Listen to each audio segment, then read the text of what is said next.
Paz seja convosco. Louvamos a Deus por mais este período, falando sobre a busca da santidade. Estamos na introdução ainda. Vamos falar um pouco sobre o conflito na alma, na parte espiritual. Diz assim: a filosofia e a teologia são essencialmente uma transcrição e uma interpretação da experiência humana. E essa experiência é que há um conflito na nossa alma.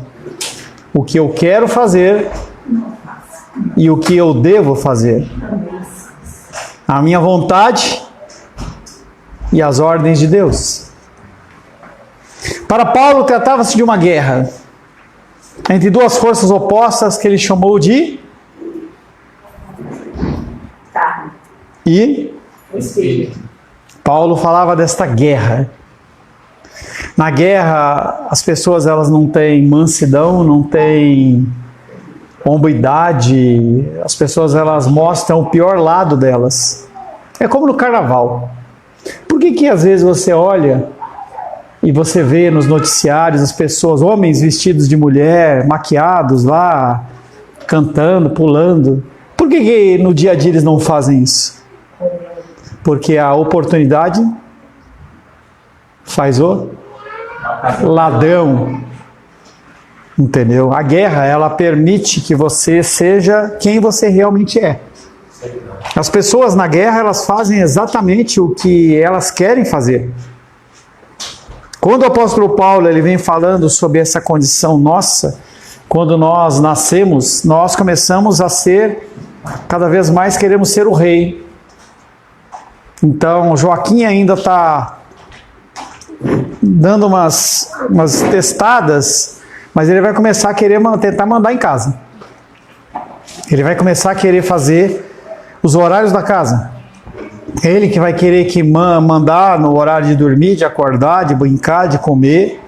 Nós somos assim, nós como seres humanos. Gálatas capítulo 5, verso 17. Daniel ou Pedro, um dos dois. Gálatas 5, 17.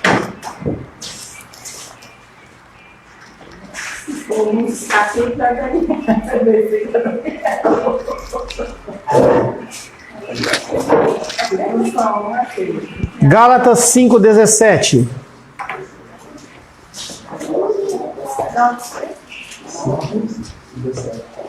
E aí, Pedro? Mateus, Marcos, Lucas, João. Então vai. Gálatas 5, 17. Porque a carne milita contra o espírito, e o espírito contra a carne, porque são opostos entre si, para que não façais o que porventura seja do vosso querer. O que é militar? Militar. Militar dá limite? O que é militar? Guerrear, lutar. Tanto que a polícia é militar. Entendeu? Guerrear. O que a polícia faz? Ela observa as pessoas para ver se elas estão agindo conforme. Se elas não tiverem forma, faz o quê? Exerce o poder de polícia dele. Entendeu? Quando nós pensamos nas guerras, é exatamente essa condição, em que exatamente. Entendeu? Exatamente essa condição, em que eu acho que eu posso avançar o meu direito sobre a Rayane acha que ela pode avançar o dela. A gente começa a militar. O apóstolo Paulo fala que a carne milita contra o espírito. Por que não é o espírito que milita contra a carne? Quem está primeiro? A carne. Ela domina, ela faz o que você quer. Eu quero gandaiar, eu quero encher a cara, eu quero comer, eu quero dormir até tarde, eu quero falar palavrão, eu quero xingar, eu quero fazer isso, entendeu? Quando o espírito entra, ele começa a falar, não é bem assim. Aí a carne que dominava, e aí você tem que pensar na condição de domínio. Como dominava, o que acontece? Ela começa a invadir. Na Segunda Guerra Mundial, toda a Europa estava sendo dominada pelo exército de quem? De quem? Alemanha, nazistas, tá? Estava sendo dominada. Então, as forças dos Estados Unidos e as outras forças aliadas, elas queriam fazer o quê? Entrar em algum ponto específico da Europa para começar a fazer o quê? Reconquistar aquilo que a Alemanha tinha conquistado. Vamos partir desse princípio. Aqui estava para Paulo o dilema da situação humana. Paulo não foi de modo algum a primeira pessoa que viu a vida em termos de conflito interno. Não foi só lá em Gálatas que se falou sobre isso. Os judeus tinham a sua doutrina sobre a natureza do que era bom e do que era mal. No homem, conforme entendiam, haviam duas naturezas, de modo que este sempre estava na situação de alguém que é atraído para duas direções ao mesmo tempo. Então a sua vida, a minha vida, ela é pautada de... como é que chama? A palavra para o outro, fugiu a palavra. Cruzamento? Cruzamento. Pode ser cruzamento. Bifurcação. Tá? Então você está andando, aí você tem um caminho para cá e um caminho para lá. E aí você tem que tomar uma decisão. Encruzilhada. Encruzilhada é porque é em cruz, né? Na encruzilhada, na verdade, você tem 3 caminhos, né? Não são 2, né? Tem o caminho da frente, da esquerda e da direita. Entendeu? Você tem 2 opções. Ou você faz a sua vontade, ou você faz o que é o certo. O homem, ser humano, é no sentido literal confundido e colocado em dúvida. Por quê? Quando Adão e Eva pecaram, o que nós ganhamos de presente? Todos os seres humanos ganharam. Também. Que mais? Pecado. Que mais? A consciência. Do quê? Bem do mal. Tá? O que Satanás falou para Eva? Quando você comer dessa fruta, você vai ser como? Deus. E você vai saber o que é o certo e o que é errado. Não tem nenhum ser humano que não saiba o que é certo e o que é errado. Você acha realmente que a Júlia, a Manu, o Daniel, a Helena não sabem o que é certo e o que é errado? É engraçado que a gente vê hoje a onda do TDAH, transtorno de déficit de atenção. Mas você não tem ninguém com TDAH que tem dificuldade para jogar um videogame. Ou seja, o TDAH é para coisas que são obrigação, né? Se você falar para ela assim, arruma a cama, não, eu tenho TDAH. Vai lá jogar futebol, aí não tem. Vai lá jogar videogame, não tem. Vai lá fazer o quê? Não tem. Vai ler um livro, não, eu tenho TDAH. Assim que funcionam as coisas. Então o homem, ele é colocado sempre nessa condição. Eu sou atraído para fazer uma coisa ou outra. É como se ficassem ao lado dele 2 anjos. Já viu aquele desenhozinho que tem um anjinho aqui e o capetinho do outro lado? No meu não, porque você só vê o anjo, né? Ah, entendeu? Na verdade, comigo eu tenho 2 anjos, né? Não tenho, talvez você tenha 2 capetas, porque ficou 2, sobrou um daqui, né? Tá amarrado. Então no ombro, entendeu? A história de Pinóquio. Lembra da história do Pinóquio? Tinha lá o grilo falante, que ele ficava falando para ele, olha, faz isso, faz aquilo outro. E aí o mundo falava para ele assim, não faz isso não, vai para o outro lado, tal. É como se ficassem ao lado dele 2 anjos, um anjo bom acenando-lhe para que faça o que é certo e um anjo mau levando para o que é errado. Aquilo que se podia dizer no pensamento hebraico era também verídico no caso do pensamento grego. Os ímpios também pensam assim. Eles sabem que as pessoas elas têm esse conflito. Platão, um grande filósofo da época grega, ele descreve a alma como um carroceiro, carroça. De um lado tem um cavalo que é nobre, de raça nobre, que quer fazer o que é certo, faz aquele trote, né? Pocotó, pocotó, e o outro, aquele galinho de capim na boca assim, entendeu? Caipira, entendeu? 2 cavalos, cada um quer fazer uma coisa, um quer o certo e o que é o errado. Platão ele falava que esse cavalo nobre, ele quer fazer uma coisa e o outro é oposto na raça e no caráter. Esse conflito no íntimo está presente como um refrão em vários escritos, sejam romanos, sejam gregos. Eles diziam assim, vejo as coisas melhores e concordo com elas, mas sigo o quê? As piores. Quer ver uma coisa bem interessante que eu acho que todo mundo viveu aqui? Homens. Conforme a gente vai crescendo, né, as moças elas se desenvolvem mais rápido. Quando os meninos eles querem namorar as meninas não querem porque o cara é certinho. Elas escolhem quem? Os piores, os maus, os bad boys. Por que a gente vê na história do Hollywood e tudo mais, a figura lá do James Dean, é porque o cara era lindo e maravilhoso? Não, porque o cara era rebelde. A figura dos Beatles, por que eles explodiram? Porque naquela época ninguém usava aquele tipo de cabelo, era uma coisa muito mais rígida, então eles vinham trazer a rebeldia. Por que Elvis Presley ele se tornou um ícone? Porque ele fazia o quê? Exatamente o que a sociedade era contrária. Veja as coisas melhores e concordo com elas, mas siga as piores. Os homens amam e odeiam seus vícios ao mesmo tempo. Você fala das suas dificuldades. Por que você não abandona as suas dificuldades? Porque você gosta delas. Eu estou com um problema disso, estou com um problema daquilo, estou com um problema daquilo outro. Por que você não larga isso? Ai, não consigo. Aí havia aquela velha frase: eu não tenho forças. O cara tem força para tudo. Até para fazer cocô. Mas na hora de tomar a decisão certa, ele não quer tomar a decisão certa, porque ele quer o quê? Continuar dentro daquela condição que ele está acostumado. É muito mais fácil você ficar numa situação que você está cômodo do que você venha mudar. Qual, pois, é a razão da existência desse conflito? Por que há esse problema? Onde se acha o poder dessa força maligna? É o diabo. Quando eu falei lá do diabinho, um ou outro, a Vânia em especial, falou assim: tá amarrado, não sei o que e tal, entendeu? A gente acha que o poder está onde? No diabo. E não está no diabo. A gente já falou sobre isso. A gente acha que quem manda é o mundo. Os jovens, eles são extremamente influenciados. Vi lá a Rayane falando negócio de casamento, tal da roupa da não sei quem, que tal de preto, não sei o que de preto. Porque aquilo ali é lindo e maravilhoso, tal. Se você fizesse com uma ideia dessa, há uns 20 anos atrás, você ia ser crucificado. Porque preto é cor de luto. Aí você vê as pessoas tentando quebrar os paradigmas. E por que as pessoas elas acabam fazendo? Não necessariamente porque é bonito, mas porque eu quero ser como todo mundo. Cortes de cabelo, formas de agir. Na minha época teve muitos guetos, entendeu? De pessoas. O cara era heavy metal, o cara era punk, o cara era emo, né? Era emotivo, e aí o cara só usava preto, entendeu? Tem a década de 80 foi essa lambança dessas bobeiras, entendeu? Todo mundo usava, saiu uma blusa que chamava de surf, né? Oceano Pacífico, aí era amarelo limão, era laranjão, entendeu? Todo mundo tinha que usar aquilo, porque a gente quer ser aceito. Então, entenda que o problema não está no mundo e o problema não está em Satanás.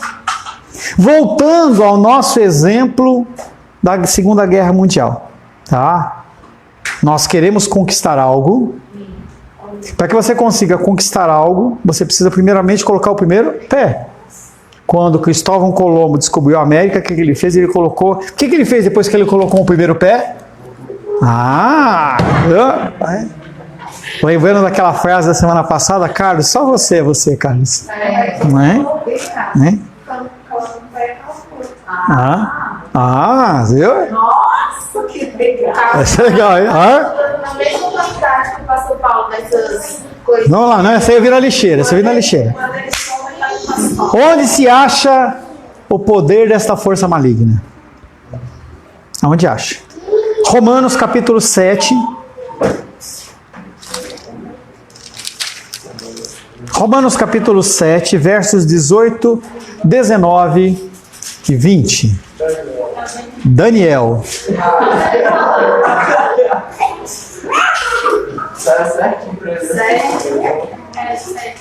Fique em pé. Voz de muitas águas. Entendeu? 7, 18, 19 e 20.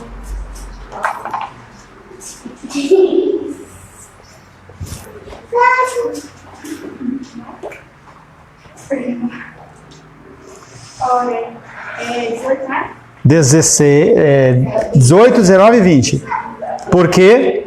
Eu sei que em mim isso é na carne. Não, isso é... Na minha carne. Não habite mente. Nenhum, pois, com querer bom está em mim. Não, porém, o efetuá-lo. Porque não faço bem. E prefiro mais o mal que não quero. Esse faço, mas se eu faço o que não quero, já não sou eu que faço. e sim o pecado que habita em mim. Não é o diabo, não é o mundo, mas é o pecado que habita em mim, ou a consciência do que é certo e o que é errado. Então eu tenho no meu coração, eu olho para as coisas, é aquele exemplo que eu sempre dou para vocês. Quem já tomou choque de tomada, vai ter muito cuidado para mexer com fiação elétrica. Muito cuidado. Se você nunca tomou, você pode até tomar cuidado, mas não toma tanto cuidado como alguém que tomou um choque. Por quê? Porque você sabe que aquilo dói. Nós olhamos para as situações, sabemos que elas são erradas e mesmo assim nós decidimos fazê-las. O que é a carne? A carne. Precisa contar a piada do pastel de novo? Não? Não? Hein, Luli? Não? Não. Esqueceu da piada? Um dia, Vânia, você nunca ouviu a piada do pastel? Não? Então vai lá. Um dia o mineiro, entendeu? Tem que dar risada, hein, Luli? Entendeu? Um dia o mineiro ia para o Rio de Janeiro. Já comecei a rir agora. Um dia o mineiro ia para o Rio de Janeiro e aí começaram a falar para ele: vão mangar de ser. E ele: ó, Pedro, para. Depois eu conto. O que é a carne? O que é a carne? Paulo fala das obras da carne e do fruto do Espírito. Gálatas 5, versos 19 e 22.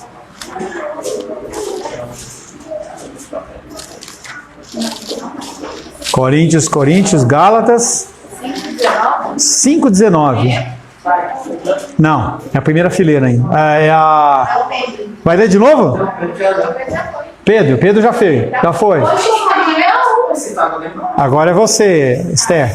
Ora, as obras da carne são conhecidas e são prostituição, impureza, lascívia, idolatria, feitiçarias, inimizades, porfias, ciúmes, iras, discórdia. Não, era 19 e 22. Ora, de novo. Ora, as obras da carne são conhecidas e são prostituição, impureza, lascívia.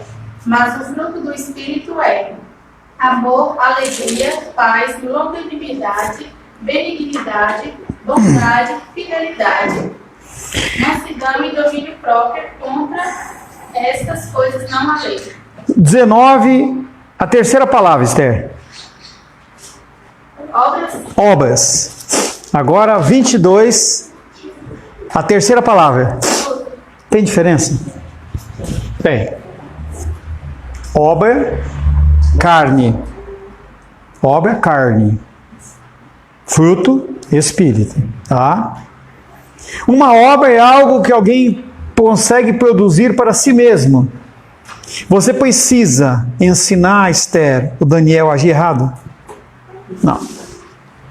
Da mesma maneira que o teu pai não precisou ensinar você a ser essa pessoa que você é. Desse jeito aí. Entendeu? Alguém precisou ensinar a Heloísa a fazer isso que ela faz? Isso chama-se obra, porque é da nossa carne. Ninguém precisa ser ensinado a fazer nada errado. Obra é algo que eu consigo fazer sem ninguém me ensinar. E fruto? Lembra da primeira historinha do começo? A pessoa lavrou, passou os produtos lá na terra, molhou, entendeu? Protegeu, tal, mas ele não sabe o que vai nascer ali. Se vai nascer uma laranjeira que vai dar fruta doce, azeda, amarga, se não vai dar fruto, entendeu? Eu vi o caso da figueira, né? Que a figueira ela estava lá há anos e não dava nenhum fruto. Então a gente não sabe. O fruto não depende do homem, depende de uma força externa, no caso chamado de Deus. Voltando. Uma obra é algo que o homem produz para si mesmo. Um fruto é algo produzido por um poder que ele não possui. Os homens não podem fabricar um fruto. Por isso que essa manutenção da santidade nasce primeiro na figura de Deus, não de você. Tá? Os homens não podem para fabricar um fruto.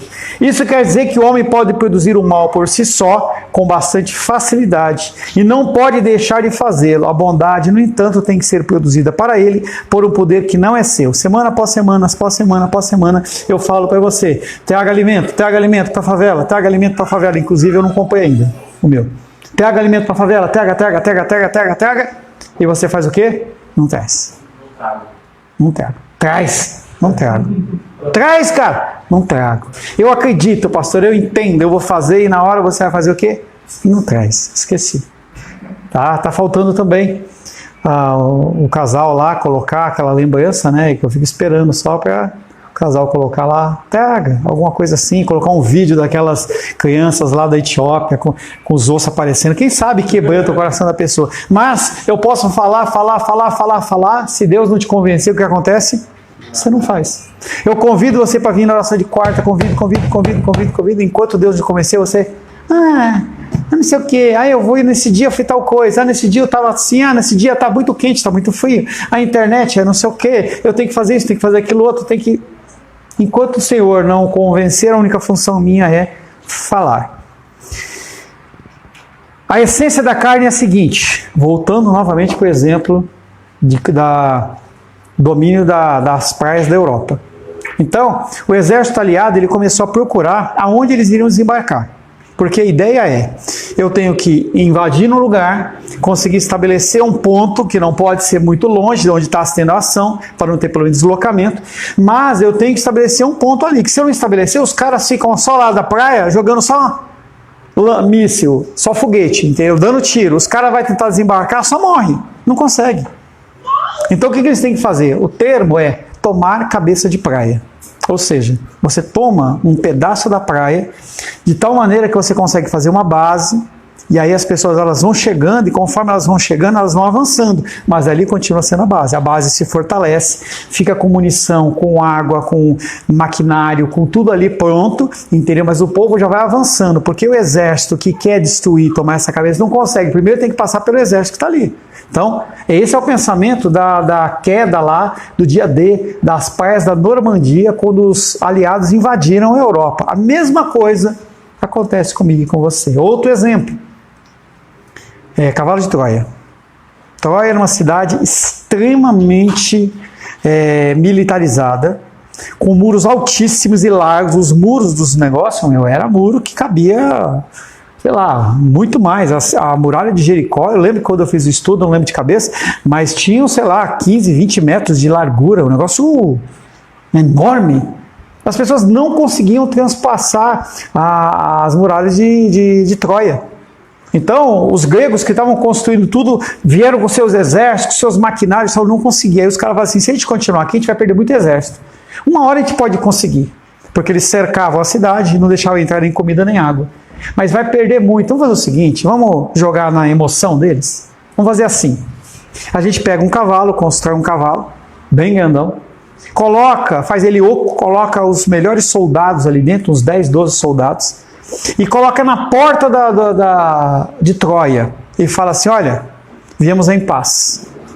Vocês são demais, vocês são temerosos, a gente não vai conseguir, essa cidade vai ser para sempre, o seu rei é maravilhoso e tal. Nós desistimos, o Império Grego desistiu. Está aqui um cavalo como uma forma de nos submetermos a vocês.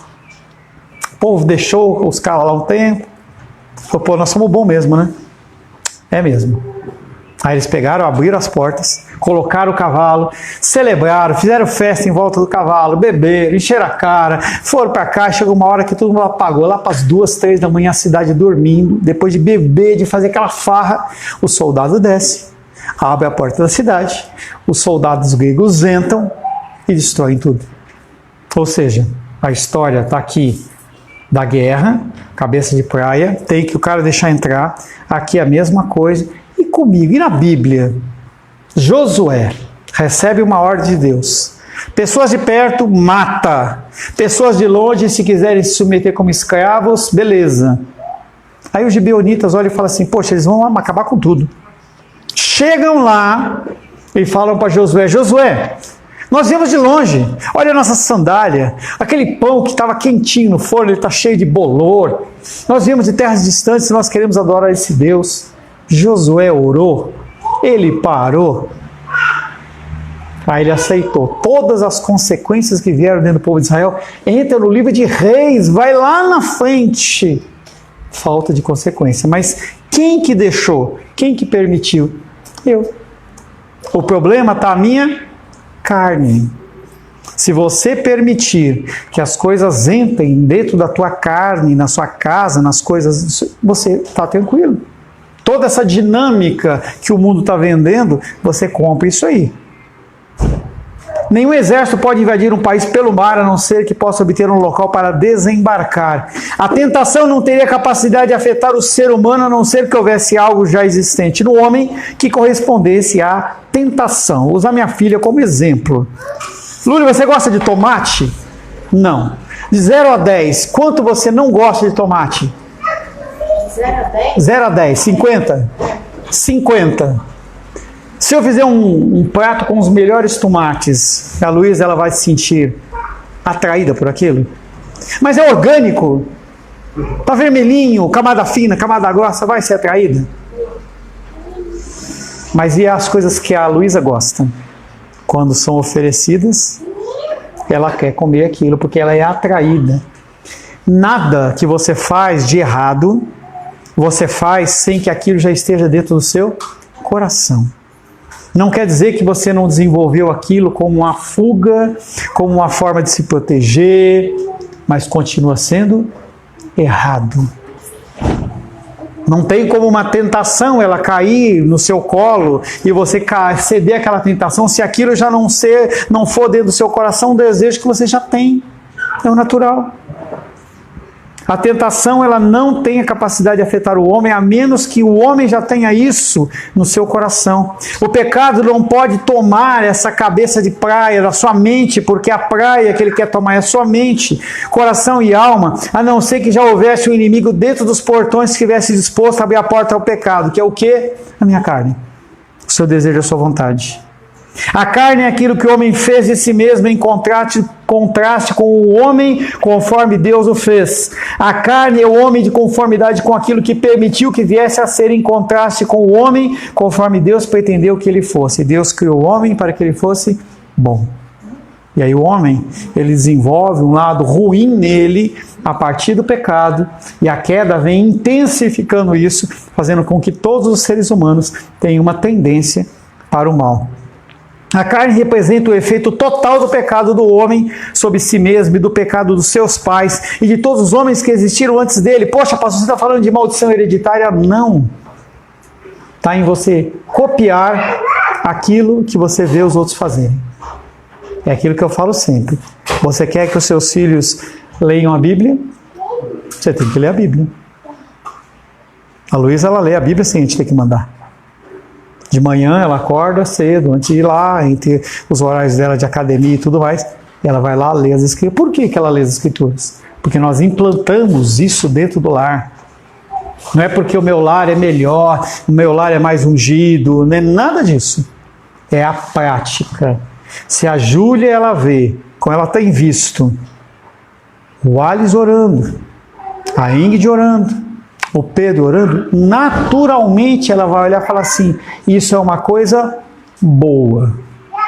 Ah, mas eu não quero orar, eu não tenho tempo, eu tenho que ir para o mercado, eu tenho que manter a loja aberta, eu tenho que fazer isso, tenho que fazer aquilo outro. O filho vai falar assim, minha mãe não faz, por que eu vou fazer? E não é algo que você faz uma vez só. Um hábito, ele é constituído de repetições e repetições e repetições e repetições e repetições. Casais, eles estão com um problema. Olha, você tem que fazer isso, tem que fazer aquilo outro. A primeira semana faz, depois você larga a mão. Poxa, mas eu fiz. Não, fiz uma vez só, isso não muda nada. Para coisa ruim, sim. É só você ensinar uma coisa errada uma vez, é suficiente. Mas um hábito bom, você tem que ser repetido. Repetido. Por quê? Nós temos quanto tempo de igreja versus quanto tempo no mundo? Quanto tempo de palavra do Senhor versus mídias sociais? Não tem como competir. Nós somos bombardeados pelas coisas do mundo o tempo inteiro. A gente acha que essas coisas elas são certas. A carne é aquilo que o homem fez de si mesmo em contraste com o homem conforme Deus o fez. A carne representa o efeito total do pecado sobre o homem. A carne é a natureza humana que se tornou através do pecado. O pecado do homem e o pecado da humanidade tornou-o, por assim dizer, vulnerável ao pecado. Quanto mais você se expõe a uma coisa, mais você fica vulnerável a ela. Medicamento. Eu sinto dor. Você começa a tomar medicamento. Você fica vulnerável àquilo. Aquele medicamento não faz mais efeito. Comida. Você não está acostumado, você está acostumado a comer à noite, você encher a pança, para de comer. Dor de cabeça, mal-estar. Faz jejum. Fica sem fazer, sem comer várias vezes, uma vez por semana. Fica fazendo isso. Vai chegar um momento que você não faz diferença nenhuma. Eu jejuei tanto que para mim, se eu tomo café da manhã ou não tomo, para mim não faz diferença. Eu acostumei o meu organismo com isso. Eu tomo café da manhã para ficar com a minha esposa, com a minha filha, tem momentos específicos, mas não é algo que eu preciso desesperadamente. Eu desenvolvi um hábito na minha vida. A carne e a natureza, conforme se tornou através do pecado, o pecado do homem e o pecado da humanidade, tornou-se, por assim dizer, vulnerável ao pecado. O fez cair, mesmo quando sabia que estava caindo. É muito doido isso. Você sabe que está errado e você continua fazendo. Você sabe que vai dar mal, vai dar ruim, e você continua fazendo. Eu sei que não está certo, e eu continuo fazendo. Eu sei que se eu andar com o carro, sem trocar o óleo, vai quebrar o motor, mas eu continuo andando. Não, isso a gente não faz. Mas nas coisas naturais a gente continua fazendo. O que Paulo quer dizer com concupiscência da carne? Concupiscência é muito mais do que um simples desejo. É quase que um vício e uma dependência. Você precisa daquilo. Eu lembro que quando saiu a internet, não lembro que ano que saiu, acho que foi na década de 90, 80 e pouquinho, né? Se você não abrisse a internet uma vez, porque era muito novo aquilo, então você tinha que saber se alguém falou, se mandou uma mensagem, e isso tem perdurado no dia de hoje. O que você faz a primeira vez que você acorda? Pega o celular. Se alguém mandou uma mensagem, se alguém fez alguma coisa. Nós temos essa concupiscência, esse desejo, essa necessidade da nossa carne. Concupiscência da carne não tem a ver só com a parte sexual, tem a ver com tudo que te domina. É o controle do próprio ser humano. É o mundo ditando as regras. Você tem que tomar café da manhã e tem que comer bastante, porque o café da manhã, a primeira refeição do dia, é mais importante. Quem disse isso? Provavelmente, quem desenvolveu isso foram os restaurantes americanos, porque de manhã eles comem ovo, panqueca, bacon, aquele monte de comidaiada, aquela comidaiada. Quem disse que você precisa encher a pança desse jeito? Ovo é bom. Até uns 10 anos atrás, 15 anos atrás, se você comesse muito ovo, você morria do coração. Agora já é bom. Aí o cara come 5, 6, 10 ovos, entendeu? Você vê que essa dinâmica, ela muda o tempo inteiro, todo o tempo. Mas se você não se fixar na palavra, você é levado como vento para um lado e para o outro, através dessas concupiscências. O apóstolo Paulo, lá no Gálatas 5, 21, ele vem falando, foi o versículo que a Esther leu, e coisas semelhantes a essas. Essa lista não é uma lista exaustiva, não é finalizada ali. Tudo o que estabelece um vício na sua vida, inclusive trabalho. Inclusive ficar com a tua família, inclusive ter comunhão com a família o tempo inteiro, todo o tempo, também está errado. Que estranho. A família de vocês, elas funcionam assim, né? Se um vai para o clube, todo mundo tem que ir. Se alguém vai para o cinema, todo mundo tem que ir. Faz isso. Em alguns momentos é bom. Mas cadê a individualidade? Cadê a intimidade? Não tem, gente. Uma grande parte dos problemas rolou um babado lá na casa do Rayane e do Felipe. A Esther já está sabendo. A Esther compartilha com o Carlos. O Carlos já falou com não sei quem. Daqui a pouco o Ari já está sabendo. Você fala, todo mundo pega uma bronca do Felipe, pega uma bronca da Rayane, porque alguém falou uma coisa que poderia ter resolvido ali no nicho e não tem. Tenham comunhão, mas não excedam a comunhão. A palavra de Deus diz que você está muito tempo na casa do outro, é um enfado. A pessoa fica incomodada. Não é para você não, mãe. Ela pode ficar à vontade. Tá? Aí, Paulo, eu vou embora mais cedo.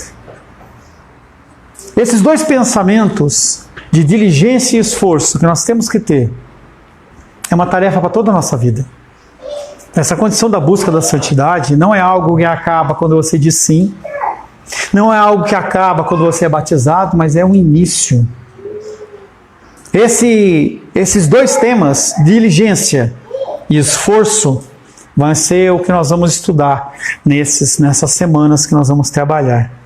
Ao mesmo tempo, nós vamos buscar apresentar clara e precisamente a provisão de Deus para a nossa santidade, para você não achar que você está sozinho. Vou tentar salientar a nossa responsabilidade, pois sinto que esta é uma ênfase muito necessária para a minha vida e para a sua vida. Você saber que você tem responsabilidades. Na verdade, quando começamos a nos identificar com a vontade de Deus numa área da vida, Ele revela-nos a necessidade de outro fator, ou seja, não acaba nunca. Você chegou no nível mínimo, Ele vai falar, agora olha aquele. Já arrumou a torneira lá da pia, do banheiro? Agora arruma da cozinha. Agora vai lá para a garagem. Agora olha o telhado. Na verdade, quando começamos a identificar-nos com a vontade de Deus numa área da nossa vida, Ele nos revela a nossa necessidade em outra área. E por isso que sempre estaremos empenhados nessa busca, sem atingirmos completamente santidade nessa vida. Nunca você vai chegar no padrão de Deus. Mas você tem que continuar caminhando, tentando. Não posso dizer, eu, Paulo, não posso dizer que sei tudo sobre esse assunto. Eu nem posso afirmar que tenha conseguido muito progresso pessoal. Pelo contrário, muitas vezes eu olho no espelho e falo assim, oh Deus, de novo eu estou fazendo isso. Frequentemente, enquanto penso na minha vida, percebo que estou distante desse alvo e quanto ainda tenho trabalho para fazer. Que nós possamos, nessas semanas, buscar aplicar a nossa própria vida essa busca e só pararmos quando acontecerem duas coisas. Primeiro, você morrer. Ou quando Cristo tocar a trombeta nos céus e você possa ouvir.